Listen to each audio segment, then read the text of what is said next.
Hey, so who here remembers Now and Later candy? Who wants one? We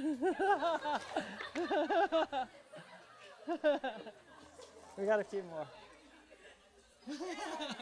Hey, so I'm just going back to elementary school. I grew up in Alabama, in Enterprise, Alabama, and I was remembering, whenever I got my mom to give me $5, and we went to the grocery store and ended up buying a bunch of Now and Later candy. The next day, I went to school and sold it all to the kids. It was 5 cents candy. I sold it all to them for 25 cents. By lunchtime, I was in the principal's office in big trouble. But I think that was the start of me being an entrepreneur. I was always, I grew up in kind of a neighborhood that was it was in Alabama, but it was surrounded by farms, but it was a suburban neighborhood. And, went to high school. It was an interesting town because it was, where I grew up was in Enterprise, Alabama, and right next to it was the largest military base, the helicopter training base in the world, Fort Rucker, Alabama. So it was a mixture between all these farm kids and these military pilots and military kids, and so I was definitely not one of the farm kids. I was into skateboards and freestyle bikes, building half pipes, racing sailboats with my dad, and I had a lowrider pickup truck. But about 11 or 12, I started cutting grass, and when I turned 16, I got the lowrider pickup, and me and my best friend, we started a yard business around town, and we just found that was our calling. We loved working for ourselves and just worked our tails off. We worked so hard the first year that when we were 16, we saved up all this money, and we were like, man, what are we going to do with all this? I was like, why don't we get a ski boat? We were just thinking, taking our girlfriends out or future girlfriends, but instead of the ski boat, we ended up finding this 1960 Volkswagen Beetle, and it was a guy from Germany had brought it over, one of the military training pilots. It had these blinkers that would pop out of the side. They're called semaphores. That really started like my love of Volkswagens. The next year, when I was we were looking for yards to cut, and we spotted a 1966 Volkswagen bus in the backyard of one of the houses around town. And so I went up to the guy that owned the house, and he came to the door, and I was like, oh, man, this is my high school principal. And he's like, yeah? I was like, hey, mister, I'm interested in the Volkswagen bus. Would you sell it? And he's like, well, make me an offer. And I was like, well, how about $50? And he's like, sold. So I took the Volkswagen bus, took it home, and I come from a real traditional family. It's like a South Alabama family that likes to keep the house clean and go to church on Sunday. And I took the bus into my grandmother's garage, and took it all apart, and for the next year totally rebuilt the engine, just rebuilt the bus from top to bottom. And I just learned a tremendous amount about body work, mechanical systems, how to rebuild engines. It was a real good learning experience. But I ended up taking that Volkswagen bus to school at Auburn, and right before I ended up going to Auburn, though, I wanted to tell you guys about discovering the Grateful Dead, because I grew up in Alabama, and it's not really kind of a place where there's many hippies, and I'd heard about the Grateful Dead, and I was kind of thinking, man, I know they're playing up in Atlanta this weekend, and I told my friend, I was like, why don't we go up there and check them out? And he's like, Grateful who? And so we got one of their CDs, and we started playing it, and I wanted to like it so much. And I was listening to it, and I was like, I don't care how much I want to like this. This is like country music, and it just sounds terrible, But we ended up going up to see the concert anyways in Atlanta, and as soon as we got up there, I got into the parking lot, and it was filled up with hippies and drums and just people dancing around, and I was like, holy crap, this is, you know, I'm not in Alabama anymore. But I knew that there was probably 100 Volkswagen buses in the parking lot, and lots of just fun time singing. So we ended up staying up all night, camping out at Stone Mountain, Georgia, and playing in the drum circle all night. And that was kind of the start of my Grateful Dead experience. From there, that was, you know, probably like 1989 or 90. And the Grateful Dead played till 1995 was the last show at Soldier Field. But I think from the time that I went to the first show to 1995, I ended up going to over 130 Grateful Dead shows. And I had, between that time, probably about 5 or 6 Volkswagen buses that I just kept running somehow, driving all over the country. So about a few weeks ago, I ended up with the Grateful Dead reunion out in San Francisco. I ended up buying this bus on Craigslist for like, I don't know, I think it was like $2,900 or something. I definitely got my money's worth out of it so far. But the fun thing about it was just going around to all the shows and just, it was like Bob Dylan's song, you know, like a Rolling Stone. It's just wild and free spirit, not having anything, and just plopping down in a city that you've never been to before and being like, okay, where can I go get some bread? Where can I go get some cheese? And then where can I go buy like 20 cases of beer? And then just setting up in the parking lot and being a little bit of a rebel and like hoping the police don't come and take me to jail for selling beer and grilled cheese sandwiches in the parking lot. But that really turned out to just be tons and tons of fun. And you know, I'd come back home and my grandmother was wanting me to be like groveling and being like, "Oh, I'm so glad to be home." And I was coming home with like big pockets of money stacked up and being like, "Oh man, I had so much fun," you know. But somehow I'd kind of go for a semester with the Grateful Dead, and then I'd go for a semester with college, and I ended up just about making it through. I was studying mechanical engineering, and I worked for 2 years as a co-op student in a factory in Marianna, Florida, working in a factory. And I think what happened is I kind of maybe broke on through to the other side with so many Grateful Dead shows that I ended up going and talking to my dean of engineering and saying, "Hey, you know, when I grow up, I don't think that I want to be just designing crap that people don't need. I want to do something that really makes a difference." So what I started to think back was, Enterprise, Alabama is home of the Boll Weevil Monument. It's the only monument in the whole world to an insect. And the reason that the city decided to make a monument to the boll weevil is because there was a plague on the cotton crop, and it was just decimated, and all the farmers were just about to go out of business. And they got the bright idea, why don't we start doing a new crop? Why don't we change over to peanuts? And that turned out to make it successful, where all the farmers where I grew up could stay in business, and now it's the peanut capital of the world. I don't know if you guys have ever had boiled peanuts, but that's one thing I miss about Austin is we don't have any boiled peanuts here. But so I never, growing up with all these country boys and the 4x4 trucks, and I'm thinking, well, if you don't go to college, you could always go work on the farm. But I got, I was there just about to finish my college career and getting ready to get started into engineering, and talked to my dean, and I was like, hey, this is, and what he suggested was that I change my major to agricultural engineering. It was the best choice that I ever made.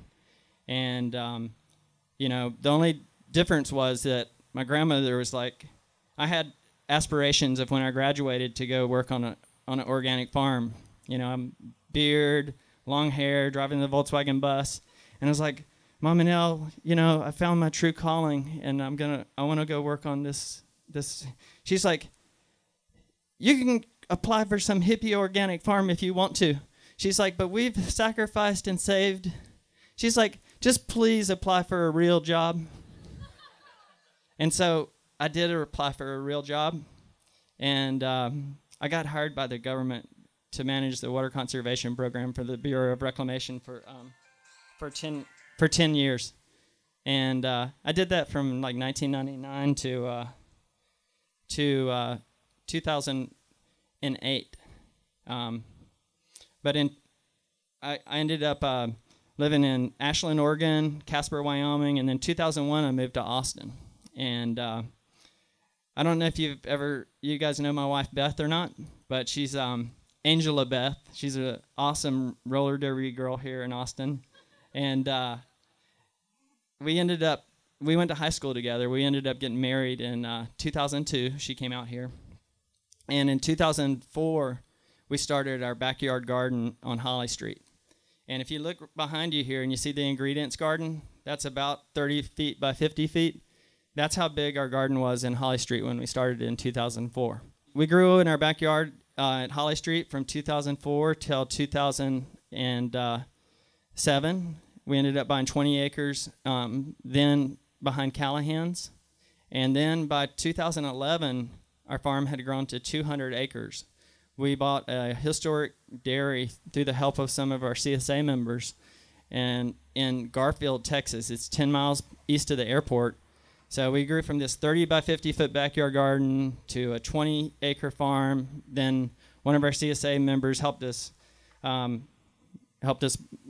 buy this 200 acre dairy. And so it's just been like, for me, it's like, whoa, man, my hobbies really got out of control. But it's been amazing. You know, I can't believe what's happened. I would have never dreamed that I would have turned into a farmer. Now we have 130 employees on the farm. You know, the driving force behind all this is really a desire to really do good and to make a positive change in the community and to feed our community. One of the things that, a lot of times I think it's helpful to think about scale a little bit, because we're definitely not trying to be the largest organic farm in the world. But what I have an interest in is creating an appropriate scale to allow us time to do some art. And do you guys know about the Farmer of Artists show at Prizer Gallery? There's an art show that I'd encourage you guys to come see. I think it's starting this weekend, but you can check it. It's on Cesar Chavez at Prizer Gallery, and it's a showing of all the farmers and their art that they do. And so I brought a prop today. If you see this fish that's down here, so I was painting on it last night. But this is just it's a concrete fish that I made, and I used some glass for the teeth. And when we first started in the backyard garden on the 30 by 50 foot scale, like basically what we were trying to do is just feed ourselves. Like we had no time to be creative. And now, if you're looking at from the time that we started in 2004 to like 10 years later, we've increased our land and we've increased our staff. We've done some things that I'm really proud of. We provide health insurance for our staff now. We're working on a retirement program for our staff. And the thing that I'm looking that the long-term goal that I'm most proud of is I've already set my retirement date. So I've got 10 more years that I'm planning on being a farmer. September 3rd, 2025, I'm going to come into the office and I'm going to be crying, but I'm going to tell the guys, I'm like, hey guys, this is your farm now. And so what we're in the process of doing is making it where I'm planning to transition the farm into an employee-owned company. And so we have lots of plans and lots of ideas, but it's all rooted in a desire to really make a positive change and do good. I did want to talk about a few things that we have going on right now that, like what I always tell people when I meet them is I like to go 120 miles an hour and I like to juggle 20 balls at one time. And I don't always succeed, but I definitely love to stay busy. And if I get an idea, 90% of the time it turns into reality. So just real quickly, a few of the things that we've done here recently is about 3 years ago, we were dissatisfied when we first started the farm in 2008 with our internship program. And so one of the things that I found was that it's difficult to mix education and business. And so a few years ago, I worked with a number of friends and to establish Farm Share Austin. And so what Farm Share Austin is it's an education program for aspiring organic farmers. And we have a 10-acre farm and a 6-month training program where students from all over the nation come, and for 6 months they learn everything from seed to sale. And it gives them a pathway to move into organic farming. And we're just getting ready to start. We've already graduated our first class last year, and we're just accepting applicants right now for our next class. And if you ever go to a Texas Young Farmer Coalition meeting in Austin, you'll see how much interest there is in people that they're like, man, I just want to start farming, but I don't know how. And so that's something that I'm proud of, that we have gotten established. And it's definitely difficult to get a new nonprofit off the ground. There's a lot of competition in Austin, and funding is really difficult, but I did want you guys to know about it, and if there's any way that you can help support that effort, I'd really, really appreciate it. A couple other things that we've done recently is when I was learning how to farm, and people say, what's the difference between gardening and farming? And I would tell you that gardening and farming, there's no comparison between it, because it's totally different. The way that you would grow vegetables in a garden, just the work and how you do things versus on a larger scale when you're using equipment, and if you're doing 100 square feet versus thousands of square feet, there's a big difference in how you do things.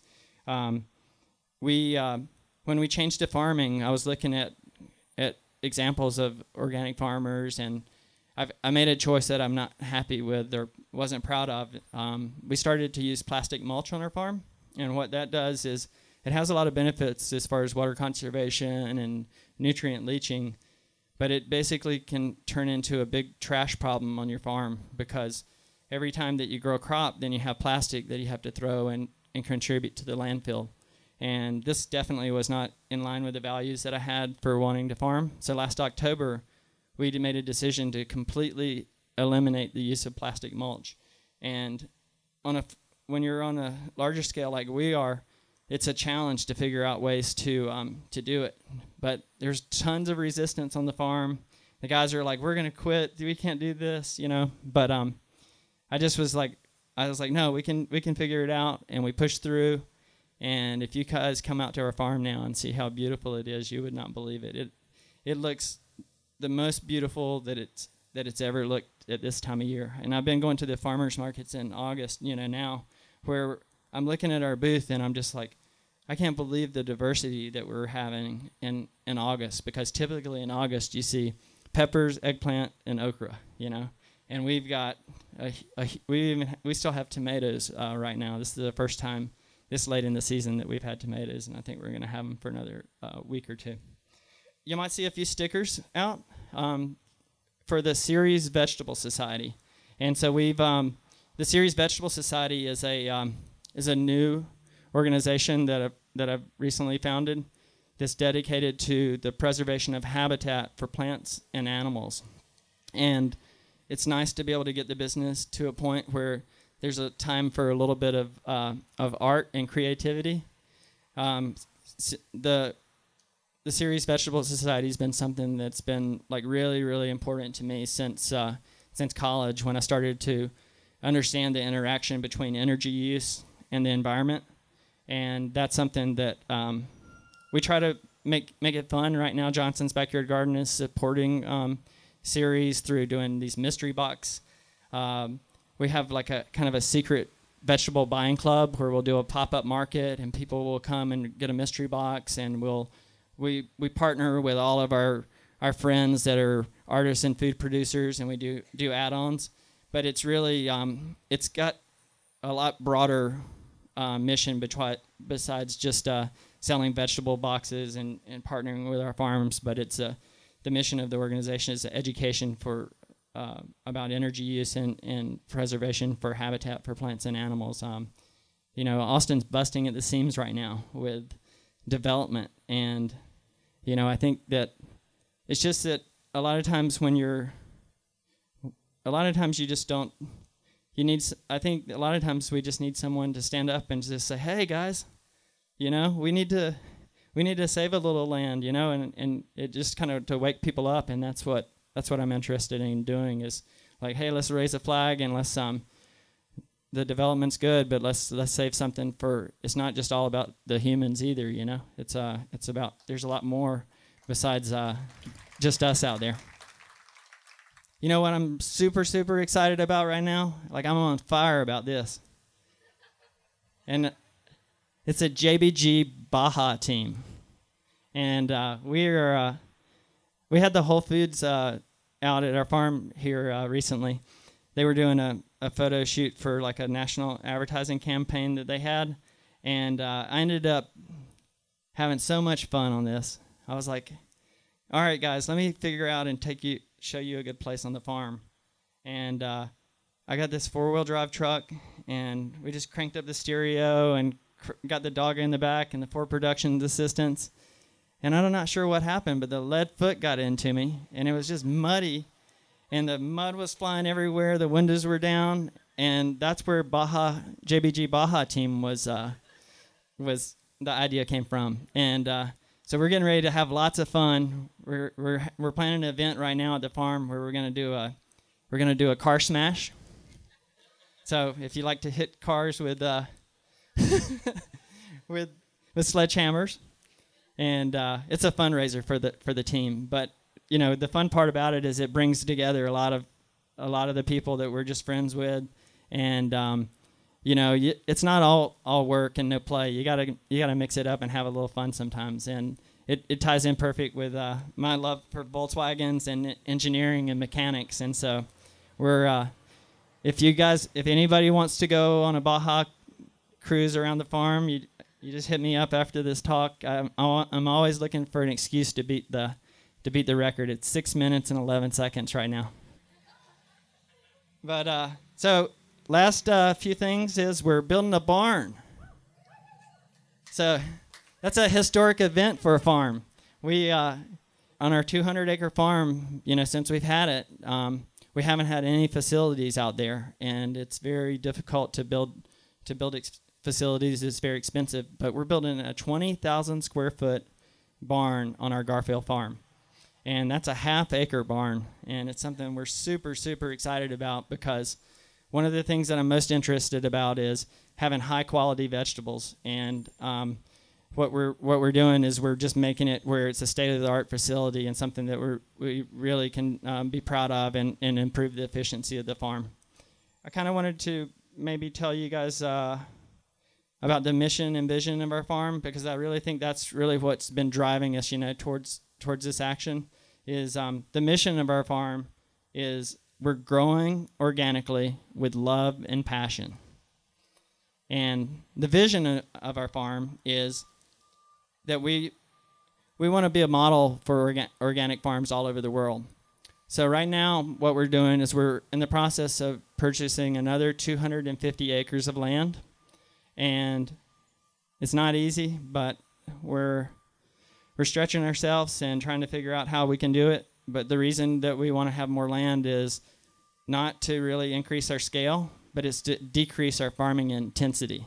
And we want to break the pest cycle.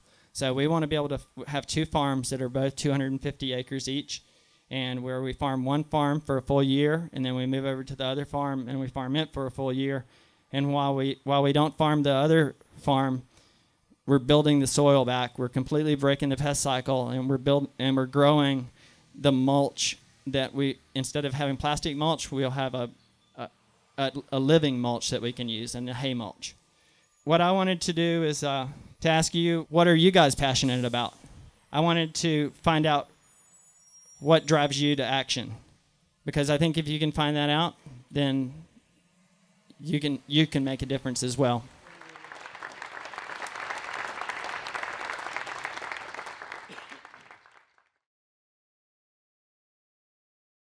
This is something I can't let it go. I got to tell you guys about.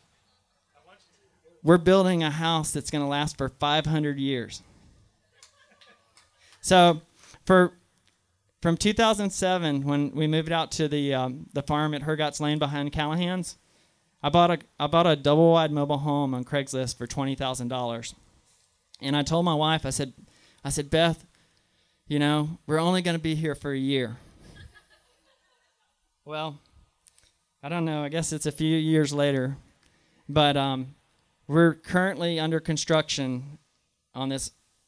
This is definitely an art project because I've worked with probably one of the best architects in Austin to design it. My friend who helped me design it's on the farm share board, but he designed the Dell Medical School, the Federal Courthouse, the Palmer Event Center, the airport expansion, like lots of buildings around town.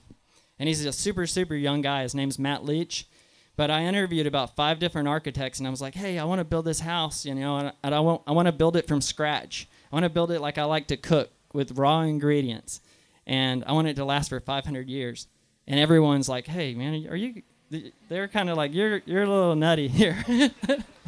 But Matt was the one that was on board with it, and he's like, this sounds like an awesome project. So we've got these. We're quarrying the limestone blocks. They're 18 inches thick out of Lampasas. And we got the quarry on board, and they're like, everyone that's part of this project, it's like a labor of love. Like, they're like, man, we're not making any money on this thing. But we're having lots of fun. And so I can't wait for you guys to see it, but it's really, really something that I'm excited about. And we'll have to have you guys come out to the farm and party with us when it's done. So.